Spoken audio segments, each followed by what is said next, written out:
Welcome. In this podcast, I would like to discuss and examine inquiry teaching. While inquiry teaching can be used in all curriculum areas, it is especially effective when in teaching science. Over the last 2 summers, I have attended a workshop to investigate inquiry teaching in math, science, and technology. The workshop provided me the opportunity to foster my collaboration with other teachers and to examine my own teaching methods. Much of the work we did, and much of what we discussed, was open-ended. There was no right and wrong answer. I felt out of my element. How could there not be right and wrong? It was so contrary to how I had learned as a student that I was still feeling as though I did not fully understand the idea of inquiry teaching. When I thought about teaching and learning strategies, inquiry seemed more like organized chaos than teaching and learning. I decided that if I was feeling unsure and did not fully grasp the concept of inquiry teaching after 2 summers of training, perhaps it was time for me to look into it in more depth. There was one idea of which I was certain. Inquiry-based teaching provided students with engaging and enriching learning experiences that I needed to incorporate into my teaching, and I needed to encourage other teachers to do the same. Inquiry-based learning allows students the opportunity to investigate materials and ideas and develop their own understanding of bigger concepts. This form of learning requires the teacher to identify the big ideas she wants her students to know and understand by the end of the investigation. Then, the teacher needs to gather the materials that will aid the students in asking questions about the big ideas and topics. In some ways, inquiry-based learning seems obvious. Allow students to ask questions, investigate materials, and then move on. However, to some, inquiry learning appears to be just playing. But inquiry is so much more than just play. Inquiry teaching provides an opportunity for teachers to guide students through investigations in which the students are encouraged to ask more open-ended questions and formulate testable hypotheses. For many students, asking questions is their true talent. If you ever listen to a group of children playing, they are consistently asking questions to gain an understanding of the world around them. This is the true basis for inquiry-based teaching. Let students ask questions and investigate the answers to those questions. As I began to look into inquiry teaching, I found several common themes and suggestions. The first was to understand that inquiry learning is innate. It goes back to the basic instincts all humans have to learn. We ask questions and we explore to find out how the elements of our surroundings work. Next, it is imperative that once students investigate, they must be given an opportunity to discuss and reflect on their findings. Processing the information discovered as part of an investigation is a critical part of inquiry. Finally, keeping a journal or notebook, just as real scientists do, allows authentic reading and writing to be incorporated into inquiry teaching and into the content areas. Trying any new teaching method can be challenging and a bit frightening. I have been finding it difficult to incorporate inquiry learning into my classroom because of time constraints, the fear of losing control, and concern that the students will not grasp the overlying purpose of the lesson.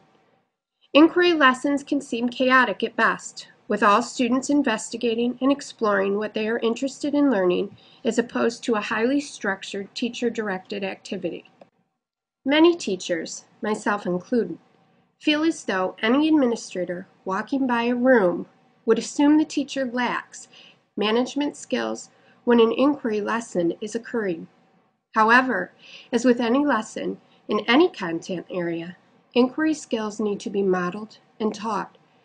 Students need to be given the freedom to inquire and investigate, but the teacher also needs to step in to help guide students' questions. Many times, students ask simple questions that can be answered yes or no. However, in inquiry teaching, students need to investigate questions that are more open-ended. Teachers play an important role in facilitating this type of questioning. By asking some leading questions, students can begin to revise their thinking and deepen their understanding of the overlying science ideas. The purpose of inquiry teaching is to work through a process of science, asking questions, developing hypotheses, testing ideas, and processing the outcomes. When teachers are skilled in guiding students down this path, the resulting student learning can exceed the teacher's expectation. In inquiry learning and teaching, talking and processing information is the most critical part of the process. Students need to be given time to reflect on their discoveries and talk about those discoveries in groups. When you think about any career, employees attend meetings and discuss ideas and solutions to problems. Inquiry learning allows for the development of the thinking, the listening, and the processing skills that can be transferred to the workplace.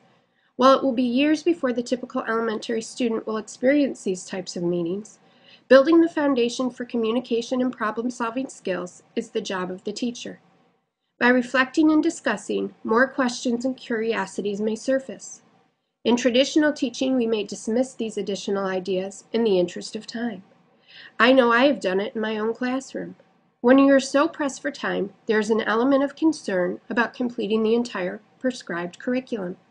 As a result, I have often responded to a student's curiosity with a resounding, "That's a great idea, but we need to move on." By focusing on the big ideas in science, inquiry teaching allows students to continue to investigate their questions and to develop a deeper understanding of the skills and principles of science. Finally, inquiry science is a way for students to imitate and become true scientists. All scientists record their findings in some manner. By having students utilize some sort of science notebook or journal, they are imitating scientists. These notebooks have multiple purposes. By having students use notebooks, teachers are providing an opportunity for authentic writing in the content area. While it may not be creative writing, it does allow students the opportunity to use vocabulary and structure note-taking. Notebooks can show how students progress in their learning. When starting to use science notebooks, student entries may be brief and nonspecific. However, as time progresses and students are encouraged to refer back to their notebooks and discuss with other students, they will become more specific and more detailed in their recording. This will show growth over time and be real evidence of student learning. Lastly, notebooks provide information to students. When conducting investigations, students record their findings in their notebooks. As time goes on, students can look back and read from their notebooks and use their previous discoveries and work to assist them with future investigations. Inquiry teaching, especially in science, can offer an alternative to the rote learning of the past. While it can require more preparation work on the part of the teacher, it can offer multiple rewards for the learning of the students. Do not let inquiry science scare you. I found by reading, taking inquiry workshops, and talking through ideas with other teachers using inquiry methods, I developed more of an understanding of inquiry learning and how to use it in my classroom. There are many books, articles, and research that describe how other teachers are making inquiry work in their classrooms and how successful it has been in enriching students' learning experiences. By doing research for this podcast, it has furthered my resolve to use inquiry-based learning in my classroom. Inquiry is natural, authentic, and rewarding for students. I would encourage all of my fellow teachers to familiarize themselves with inquiry-based learning and incorporate it into their teaching. Thank you for listening, and I hope you will consider inquiry teaching.